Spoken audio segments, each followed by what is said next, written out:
Light goes green, you got to go. Watch this. Boom.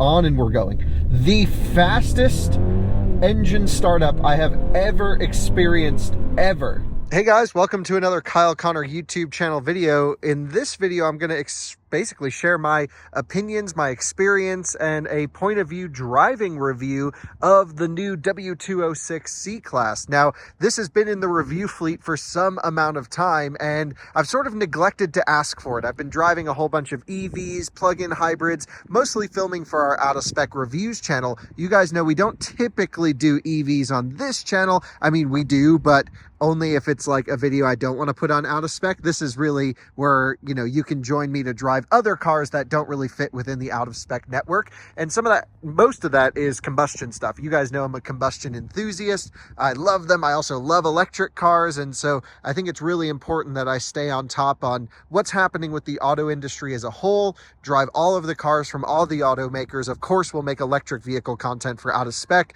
but this is really my personal channel where we just go out and drive stuff. And that's what we're doing here. So W206 is the 5th generation C-Class, and it's really a competitor to the BMW 3 Series and the Audi A4. And in this video, you're going to get my review of this car. And to not spoil anything, I truly love this car. Mercedes has absolutely knocked it out of the park with this particular vehicle. The C-Class was my least favorite of the bunch in the previous generation. I've been lucky enough to drive A4 as well as the 3 Series, all the generations. The previous C-Class was the one that I disliked. Actually, my mom had one and I spent quite a bit of time with it. And I was just like, wow, it just made my day worse driving that car. Now, in the 5th generation, this W206, it's now my favorite of the bunch. So while on the face of it, it may not look like a huge change to styling, to everything, the interior is massively overhauled. The rear of the car looking absolutely incredible. Ripping the Atlas over there. She was wide open, just hit red line upshift. That was funny. This C-Class has just absolutely skyrocketed to the top of my list of those three. Yeah, it's not all perfect. Fake exhaust pipes back here. Not sure what's going on with that. Just totally not cool. I don't know why there's no real exhaust, but the real magic here is what's going on inside. And it is a gorgeous looking car. Look at this cabin. Holy smokes. And this is the base C-Class. This is the entry-level trim. Now it's optioned up with the AMG styling pack, but this is the Sensatech interior, which I don't know, some people love on the team, some people hate. I like it. I think it looks cool. I'm totally rocking with this thing. You'll notice that screen looks slightly warped, and that's not that the camera is warped. It's actually angled to the driver 6 degrees. And as a driver, it's really nice for reducing glare and having the screen right there. However, it just makes my OCD go a bit crazy. So maybe that's really one of the downsides here of this particular car. Let me walk you through some of the specs, the pricing, the features. I'll give you, a full tour of the interior and exterior. But the big news here that I want to talk about is drivetrain. So let's find the hood. Where is the hood release? And here we go. Under the hood, this is where a lot of the updates have happened. This is actually the first time this engine has been used in a car. This is their new 2-liter 4-cylinder. It's built on the Fame platform, if you will. So 4-cylinder only for C-Class. That includes the C43 AMG and the C63 AMG. The real spicy AMGs are paired with a higher form of electrification, more, plug-in hybrid, basically 700 horsepower, just insane. And everyone's upset that it doesn't have a V8. I'm going to wait and reserve judgment until I drive it, but I sort of agree an AMG should have a V8.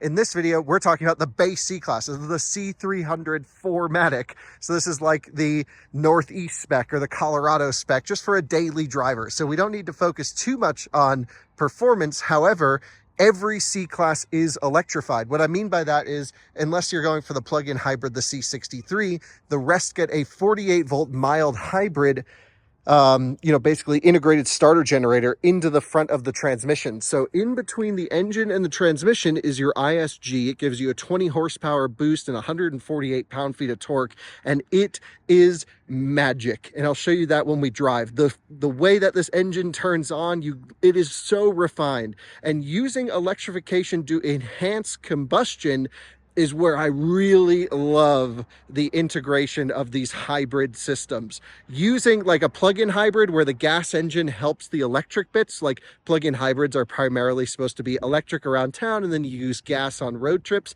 That I've never found a system that really is smooth and not annoying. But when you are trying to enhance the issues of combustion with electric, with these little torque fills when boost can't quite get up to speed quick enough, and just to crank the engine on really quickly, wow, this can transform a car. And truly, it's amazing that every C-Class has this level of 48-volt mild hybrid electrification. I absolutely love it. So, engine specs: 255 horsepower, 295 pound-feet of torque peak. We need to talk about where it makes that power. The torque starts at peak torque at 2,000 RPM. That means that it doesn't have to rev out to get out of its own way. It can give you this really nice, almost S-Class premium level experience while driving because it can keep the revs low and use the nice low-end grunt to get up and out of its way. That low torque paired with the electric integrated starter generator means that this thing never has to rev above 3,500 RPM unless you're just trying to floor it. It is so premium. Almost has like a diesel character to it, but it actually sounds refined, unlike previous generation Mercedes 4-cylinders. The power comes on up top, 5,000 RPM, somewhere around there. It's making big power. You can see there's just heat shielding on the left side of the hood, which is interesting. I don't think I've ever seen that, but I'm also looking at, you have your exhaust turbocharger right over in here, and everything, all the hot stuff's on the left side, catalytic converter, all of that. So, hood closed. Really good thunk there. The styling, amazing. Really loving this. Almost harkens back to the old original 300 SL front end. C-Class has been the most popular Mercedes generation over the last 10 years, or at least one of them. And this one, I think, is just going to do extremely well. It's not perfect, but it's close. The price is expensive. You're talking about a Mercedes sedan. It's $10,000 more base price than the starting A-Class sedan, which I think you really get a lot more car. I think it looks great. It's all good. I think most people lease these things anyway, to be honest. A lot of real estate agents and stuff like that. This is like, you know, one of those types of cars. However, like my mom has had C-Classes. It's just like a really nice daily. Trunk space is unchanged from the previous generation. In fact, the whole car has actually grown since the previous generation C-Class. We're now in the second model year of the W206. Except for the height, it's about an inch shorter than the previous one, and it actually sits pretty low. Here, I'll walk you through the spec on this car in a second, but we have a kind of sporty option. Relatively big trunk space. I don't think you really need anything more than that. Really nice underfloor storage as well. Typically, I'm so used to showing you charging cables and charging capacities. Well, this doesn't really have anything like that, so not much to show you. Power trunk is nice, especially in a car like this. The way this car is spec'd in terms of price is $58,000, which is a lot of money, especially when you put it in the context of Tesla. And I always have to compare things in this category to a Model 3 because you're going to get so much more performance, honestly, better handling, track mode, all these crazy things in a Model 3 performance for less money than this car. But I don't think you're really going to be cross-shopping a Model 3 if you're looking at this C-Class. I think this is for someone who, and we'll talk about it when we go for a drive, but this is for someone who doesn't have home charging, does a lot of miles, doesn't want an EV. And honestly, that is the majority of the market today, does not want electric. Yes, we do as much as we can to showcase how good electric cars are, and we do a bunch of those videos on out of spec. But for years and years, we are still going to have combustion engines in cars. And as a car reviewer and as someone who's generally interested in cars, that's the reason I want to review this one. So let me jump in the back seat. I have the front seat set to my height position. I'm 6'1". So we'll move Timon's hat out of the way. I don't know how that ended up in there. And let's have a seat in the back seat. First of all, great knee room. Wow, very impressive. And it has a seat pocket there. Headroom wise, a little tight on the headroom back here, but I could slouch a little bit and I still have knee room and fit fine. Honestly, for this class of vehicle, it is totally acceptable. right on par with 3 Series and A4, I would say. I also have rear air vents, which are a huge plus, and I really like that. Metal-like material, but it's actually just all plastic through here, and you do have the Burmester upgraded sound system in this particular one. Now, I have to warn you that this particular car, you can't option like this. I mean, you can get all this stuff, but you have to upgrade to the pinnacle trim or even the middle trim.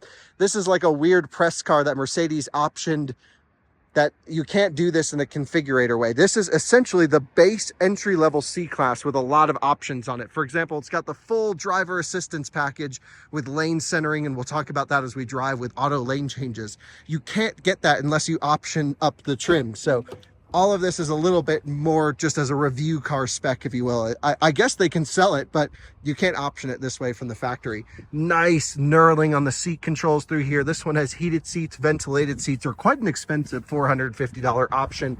I don't think we'll see too many of those with that option in there. Really loving this brown and black interior. This is Sensitech. You can get the same color scheme in leather or even other options in terms of color and trim. Not a huge fan of this trim. I think it kind of ruins the look of the car, if you will, but I am loving this very S-Class like interior experience. Sitting here with this nice chunky wheel, I actually really like the capacitive buttons. You have volume knobs, everything's through here. My only issue with most Mercedes is there's no easy way to go next track unless you pull up an audio screen. There's no way to go, oh, I'm done listening to this song, go next. There is volume, but there's no next track. I guess you could configure this star button to do that. But I'm loving the MBUX system. This is very similar to S-Class. We'll just turn on the car there. Can barely hear it turn on. We'll talk about it as we do a POV drive. Great system, very snappy, does everything you need it to do. You can get this one layer design or you can get a more traditional layout, your choice in terms of the software. There's ambient lighting at night. This thing looks absolutely insane, turning the whole car into multiple color schemes. It's absolutely amazing at nighttime. The C-Class does not feel like a C-Class. All of these really nice soft touch materials everywhere, gorgeous air vents throughout. This is how you engineer a car. There is a USB-C port up here, 2 cup holders, I believe a wireless charger right there. Nice storage down in the center console as well. You have a relatively large glove box. Again, great sound system, big glass roof. This one has the additional glass in the rear as well, which is just a really nice option to have. All around, loving this car. Multiple drive modes, different settings. We'll talk about it as we go for a drive, of course. And we're going to go up in the canyon and not drive it too hard. This is, again, the base C-Class all-wheel drive. So it's a daily driver that's not really super performance oriented. But my impression of this car versus the previous generation C-Class is smoothness, refinement, the quality of the materials, the way the styling all looks, the nighttime light up sequence for the headlights and taillights. It really feels like they spent so much time making the C-Class so good. You almost get fooled in that you're driving an E or an S at times. Not everything, of course. That's still worth spending the money on those models. But it's amazing how good they've made the C-Class here, and it is worth every bit of the price. I wish they had a plug-in hybrid option in the US with this drivetrain as like a daily. I think that could have been really cool, especially as we've just experienced the GLE plug-in hybrid with almost 70 miles of electric range and really fast charging. I think that would do really well for a car like this.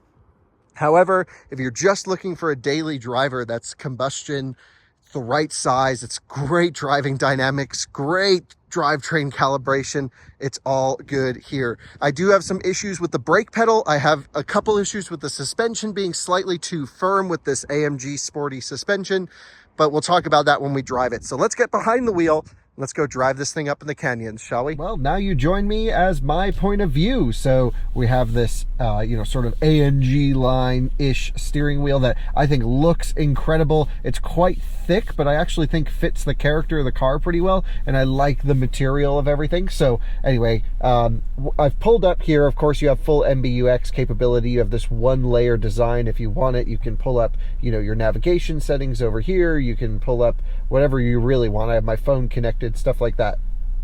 But of course, you have typical to the EQ models and the S-Class, this MBUX system. This screen, yeah, angled towards you. It's like not angled enough to make it super apparent. It just makes you look like something melted and it's slightly angled. I don't know. I kind of like it, but I think I almost would prefer if it was just flat, because it's throwing off my OCD a little bit of that. It's just that slight angle. So I'm not sure I'm digging that. We'll just put the vents away from us so it doesn't mess up audio or anything like that. So let's do this so we at least get some airflow, but now the audio should be good. Left side, we have our torque output. Right side, we have our power output. And then we have our boost pressure. This will be interesting to watch. A couple other gauges for you to keep an eye on. You'll have your power output here and the charge level. This is for the 48 volt mild hybrid system right here. So whenever you see the power come here or the charge there, that's the high voltage-ish 48 volt battery system outputting assistance or charging. Now this electric motor can't do torque fill on gear shifts because it's pre-transmission. However, what it can do is you'll notice, especially at lower RPM, if I roll into it, and you can actually see my throttle position and brake pedal pressure right here. As I roll into the accelerator pedal, you'll notice we'll get a big hit of 48 volt mild hybrid until the boost pressure comes up, which it happens quite quickly, especially up here in elevation where we have less air density to build pressure. And as soon as we get boost pressure, you'll notice the EQ boost will turn down a little bit. So I just want to start in comfort mode. There's a whole bunch of drive modes here: Eco, Comfort, Sport, and Sport Plus. I've of course tuned my individual setting the way I like it as well, but I want to start in comfort. This is the key up setting and at least show you how the vehicle drives normally. So pull down into drive right there. We have a pretty aggressive creep torque and we are pulling out. And let's think about what screen we should go on. Probably, what would be interesting? Instant consumption, maybe, we'll do. And off we go for a cruise. I'm just doing light throttle application. If we look over here, just 36% throttle application. Very gently climbing this hill. You can see the transmission is very, very nice and smooth. And we have a little bit of EQ boost pulling us up the hill here, even at only about 1700 RPM here, just absolutely ripping the EQ boost, which I think is fantastic that we have all this electric power. The thing with an EV powertrain is EVs are peak smoothness. Plug-in hybrids are almost peak unsmoothness in my impression. I have a lot of issues with plug-in hybrids, and you know, some of them are great and some of them just aren't, but I really like the Mercedes GLE plug-in hybrid I just had on test, and you can see those videos on out-of-spec reviews. What a 48 volt mild hybrid system does, in this case with that starter motor, is it helps smooth out the impurities of a 4-cylinder, especially in this case, but of a combustion engine in general. And what that means is, as there are some power dips and spikes and you want a little bit more of an immediate control over the car, sorry for bumping the camera there, then you know the electric boost can really help with that. So let's go foot down, full throttle. Really nice powertrain. Pretty nice shifts as well. All around a very comfortable, not crazy fast acceleration. Again, 5.9 to 60 up here at elevation. Maybe we're in the low 6s, but it's one of those cars that just doesn't feel rushed but has enough power not to annoy you. And so especially if you roll into the throttle like I am now, a little bit of foot down, just consistently applying more and more throttle, it just builds so nicely, this power level. And I think it's a wonderful powertrain, truly. And I can't say that about other Mercedes 4-cylinder engines. This is the first car they've put this new, it's built on the FAME engine architecture, family of modular engines, but I don't know why they didn't put the A should be an O, but they made it an A to call it FAME, I guess. So this is the first generation of this new 4-cylinder engine, and it is stellar. It sounds nice. The old ones sound really crunchy and not so great. This is like a really nice sounding engine. Of course, there is some fake sounds piped in, especially if we go into Sport or Sport Plus, and we'll do that as we hit a canyon road up ahead. then, you know, just drivetrain wise, I think they've really nailed the tuning out of the park. I want to do a little bit of low speed stuff, simulating pulling away from the lights, showing you the start stop operation of the engine, because I think all of that is also just truly fantastic. This car is also optioned with the $150 acoustic glass. I don't know why it's not standard. $150, even on the top spec they make you pay for it. That should just be a standard function. And so also what's kind of weird is this car has all the driver assistance function, but it's technically not optionable. So this is like a weird spec car, and press car has like weird stuff. So right now I have it on the full driver assistance suite. So it's doing lane centering, it has optional lane changes as well, and I'm just letting the car do all of this, and it's just so good. As this vehicle's pulling out, I can hit lane change to the right, and it will automatically, even in the middle of the turn, even with all this craziness on the road, just perfectly handle that lane change. No jerking, no issues, completely smooth to me. And it's just a wonderful highway driving assistance system. Now, if you were to option this new from the factory, which I highly recommend if you plan on doing any kind of highway miles with this car, because look, it's just doing everything. It's so good. You have to get the mid-spec. And then once you get the mid-spec car, there's like 3 main option packages. You can get it, or if you get the Pinnacle, the top trim, you can also get it as well. This one, just being a standard car, shouldn't have the ability to option all of this, but again, it's got it on there. So this car on the highway, cruising along, you're talking about on the highway over 30 mpg is what I've seen cruising.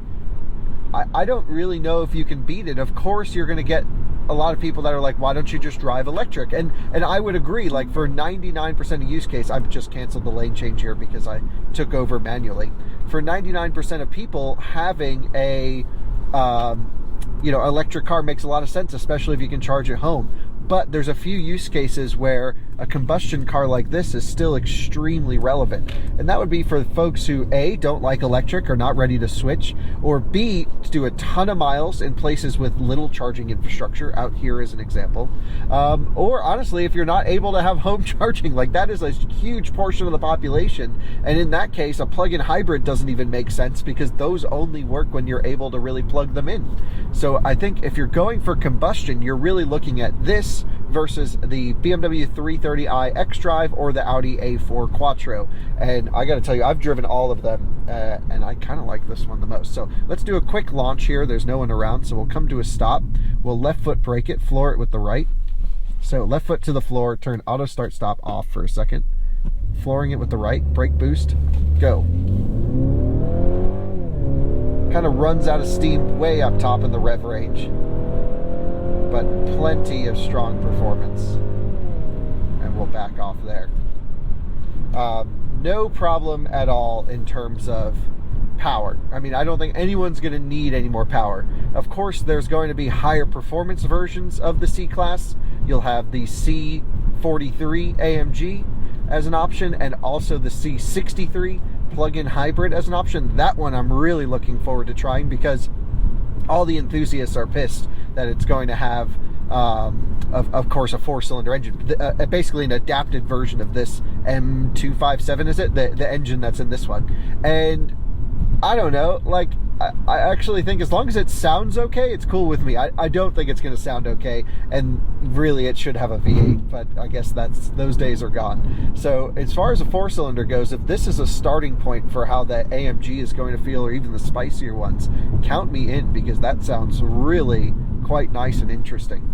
As we're cruising just gently at the base of this canyon, I have the car in the middle sport mode, so you can see there's multiple modes here, and we are in just sport. There's also Sport Plus on top of this, but I think sport's a great, like, if you're just like a quick daily driver, if you want to move around, the revs don't hang that much, which is always sort of a problem with these really high-end sport modes, or these really aggressive sport modes. The revs tend to hang too high in many cars. Not in this one. If you just dial it into normal sport, like we are right here, you can see it's just sitting at just over 1500 RPM. Even if I give it power, it's not trying to downshift. It's using the EQ power just to get us moving. Now, of course, if I roll into it and tip in a little bit harder, it'll drop a couple gears, but it's not like going up to 5000 RPM. And it will do that if I put it into Sport Plus, but I find this to be a really nice See that early downshift there. Just a really nice sort of daily mode or a light, normal driving on a twisty road kind of mode. The suspension of this car is completely not adaptive, by the way. The standard car has some sort of passively adapted, maybe frequency response damper, if I understand Mercedes terminology correctly. They always brand things and then I'm not sure like how they're doing it. But this car has the optional AMG sport suspension on it, which I think drives really nice. No issues with the suspension on the car. It is slightly firm and it's slightly low. This car has actually grown in every dimension from the previous C-Class except for vehicle height. And I definitely notice I'm scraping the front end more than I would have imagined. Even this car scrapes in places where my Polestar 1 doesn't scrape. And that's like a low carbon fiber, supercar, if you will. Not quite, but almost. And so I think that's kind of interesting, actually. Before we get into like really the performance stuff, let me just show you where I think this car's magic really is. I'm going to put the car, before we go off-road here, I'm going to put the car into just normal comfort mode. You can see the engine's off. As I lift off the accelerator pedal, what's going to happen is the starter motor is going to crank on the combustion engine, and then it's going to creep forward. There is a slight delay pulling away in auto start stop, but I really think if you're not paying attention, you won't even notice. Watch this. Off the brake, engine's on, and we're moving. No judder, no sound, completely imperceptible to the user that the engine is turning on and off. It's unbelievable. Look at that, on and we're going. Now, what happens if you're in a rush, right, where you really just need to turn on the engine and go? Well, I'm actually going to show you that here by pulling out onto the road, and we're going to come to a stop. A little bit of off-road, but actually no scraping there. After I was just telling you the scraping conversation, that was fine. I'm just going to mat the throttle from auto start stop in comfort. This is like, light goes green, you got to go. Watch this. Boom. On and we're going. The fastest engine startup I have ever experienced, ever. Just insane tuning. This is one of the only cars I don't turn off auto start stop in. Truly amazing. And it's so cool in my eyes that this system is standard on every C-Class. So regardless of diesel, combustion, in our market we only get the combustion ones, but C-Class is all 4-cylinder, and this is on all of them. It completely transforms the driving experience. Nice, Sprinter. But this ability to foot down, get this EQ boost as boost pressure builds. Sometimes it'll back off, sometimes it'll keep the EQ on as long as there's charge in the battery. This is an unbelievable daily driver. Most combustion cars drive me insane driving around the city because they're clunky and you have to wait for things to happen. Not in the C-Class. The C-Class is immediate, and the auto start stop and this EQ boost completely take away all of the impurities of a combustion engine. So just call me incredibly impressed with this drivetrain. Now, I want to talk to you guys about, I talked to you a little bit about the accelerator pedal. I want to talk to you a little bit about the brake pedal, which is weird. I think they may have adapted the brake pedal slightly, depending on the generation. For example, my friends Yuri and Jacob from the Straight Pipes, I just saw the title for their video. I haven't actually watched it, but they were like, the brake pedal is a deal breaker. And I was like, oh boy. And I kind of understand what they're talking about, because it wasn't until that I got the car on some twisty roads that I was like, whoa, the brakes are weird. So I'll explain to you what's going on. And this is not our first time complaining about brake pedals with Mercedes. Under normal daily driving, the brake pedal is totally acceptable and totally fine. That is where you put a brake pedal request in, you can roll into it, it brakes harder, and then only 1 or 2 times around the city do I feel it doing something weird. And what's happening is it's trying to balance the regen of the 48-volt mild hybrid system with the friction brakes. We are really used to these type of braking systems from electric cars. This is nothing new for us. So having this, I would say, blended brake system, as we call it, it's normal, it's not unusual, and it's totally fine. The way Mercedes blends the brake pedal, though, is not totally fine, especially up here coming into the canyons. Your brake bite point changes, and so you're never really sure how much braking pressure you're going to get, and it'll move almost this much in the braking pedal from bite point here. Then the next brake application, you got to go farther down the pedal to hit the second brake point. brake bite point, and it's a little bit awkward. And unless you're going to be in the canyons, and unless you're really fine-tuned with it, with the car and the driving, it's not really so much of an issue. Like here, the pedal's really spongy, and it just fell away. I'm like, where'd the brakes go? It's odd. I totally get what they were saying. That is a concern. And not so much for the C300. In my impression, I don't think a general user is going to really care. They're just going to hit the brakes for the car to slow down. They're not really going to think about it. It's not like it's dangerous. You always have brake power. It's more or less, just a feel thing. But what I am concerned about is, will the AMG be tuned like this? And when we get one of those on test, I will certainly be trying that out and feeling it. Wow, the RAV4 is actually going pretty quick through here.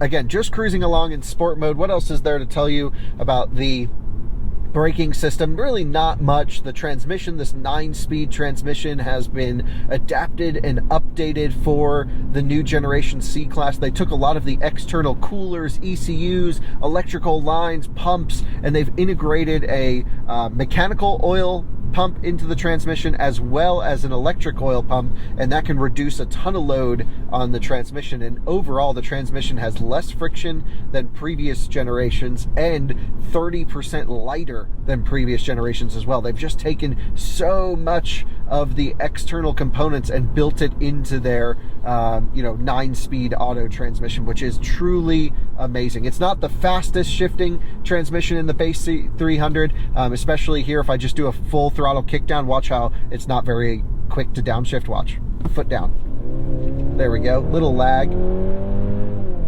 Upshifts are a little lazy, and it's almost like they've just left the tuning on the back burner for the C43 or the C63, where it will pop the shifts. You get none of these really nice aggressive shifts in this car, and I guess that's okay for the target audience of this vehicle. Again, it's meant to be a daily cruiser. It's meant to be a real daily device, not anything super sporty. And this is one of those cars that's amazing as a daily driver, because it's so easy to get in and out of it. It has an unbelievable turning radius.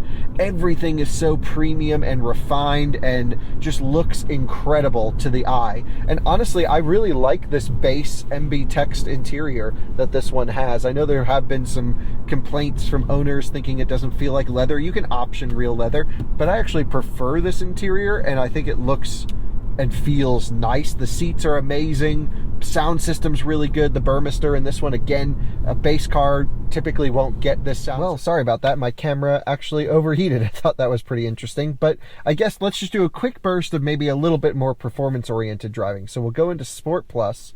We'll go pull down on the screen, hit the car. We'll go ESP off, which isn't totally fully off, but it's off enough, and we'll go manual shifting on. And so we have manual shifting on, auto start stop, we'll just force off, and we have the car pretty much in full spicy mode. Now keep in mind, I think this class of sedan needs to do a little bit of everything.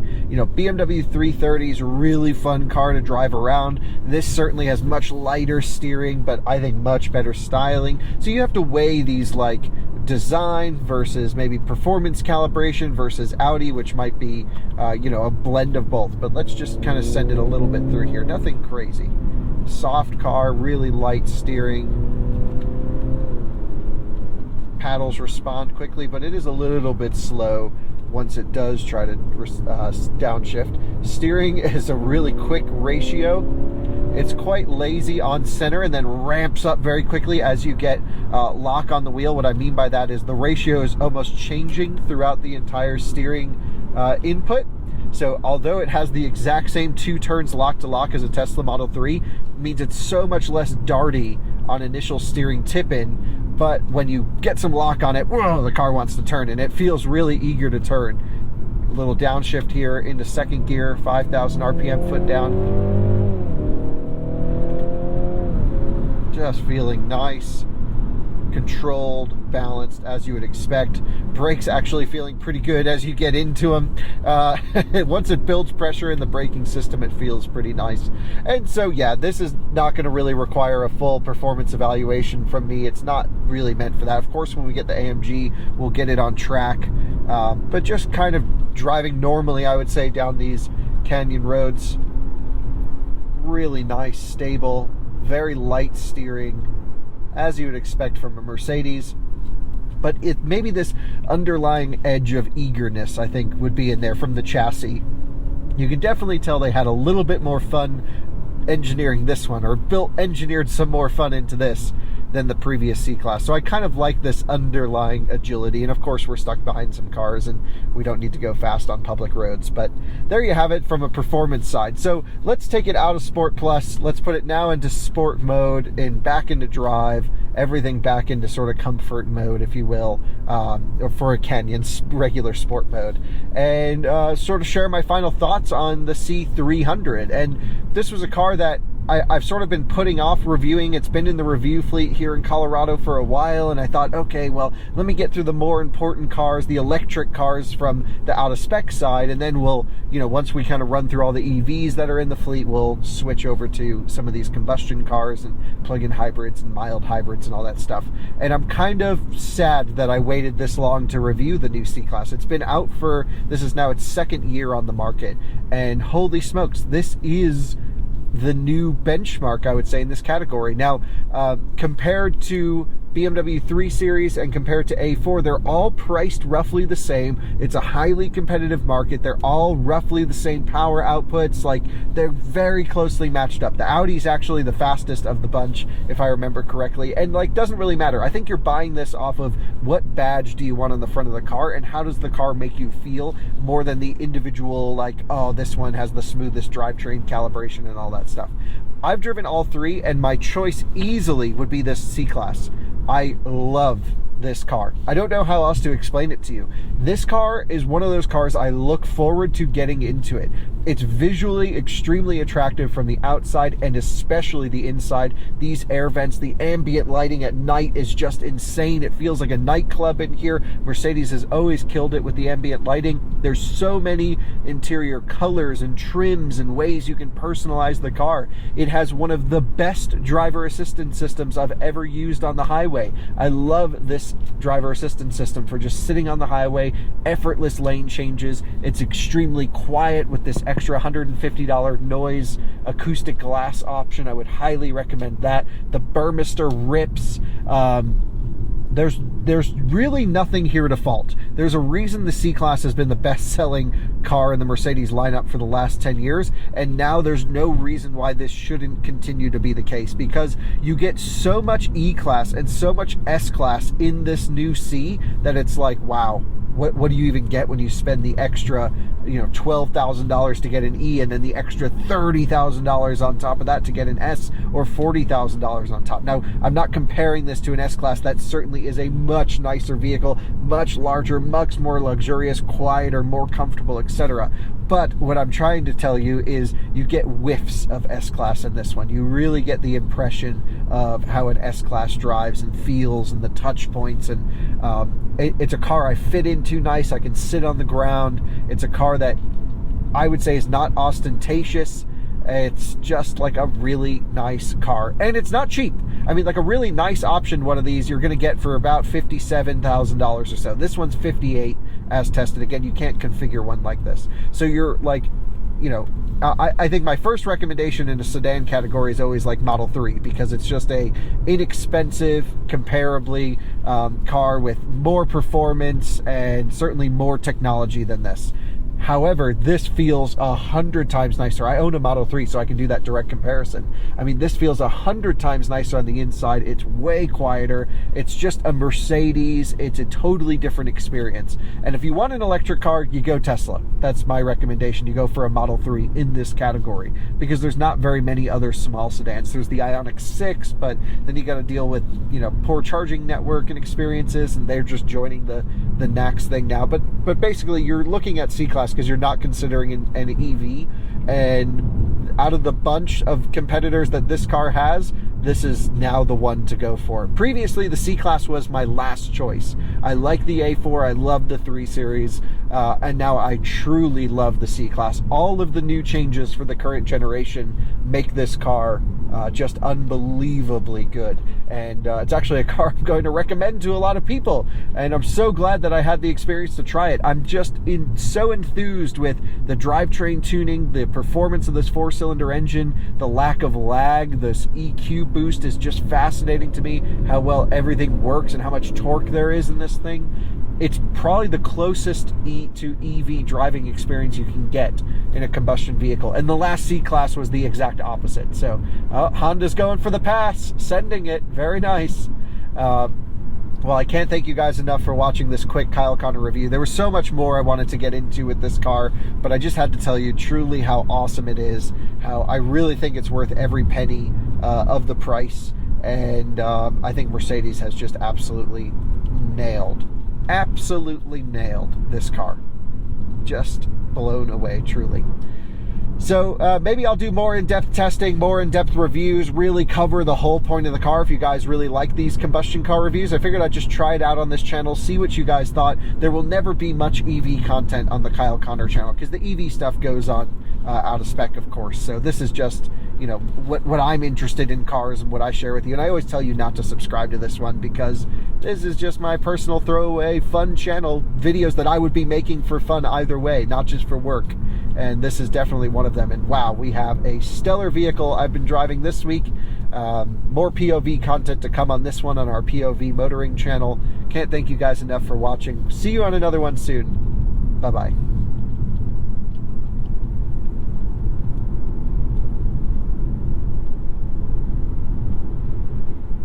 Yeah, I know we're going really slow right now, but just the balance, the controllability, the way the suspension handles, it's the perfect blend of comfort with an edge of sportiness that's perfect for a base model C-Class.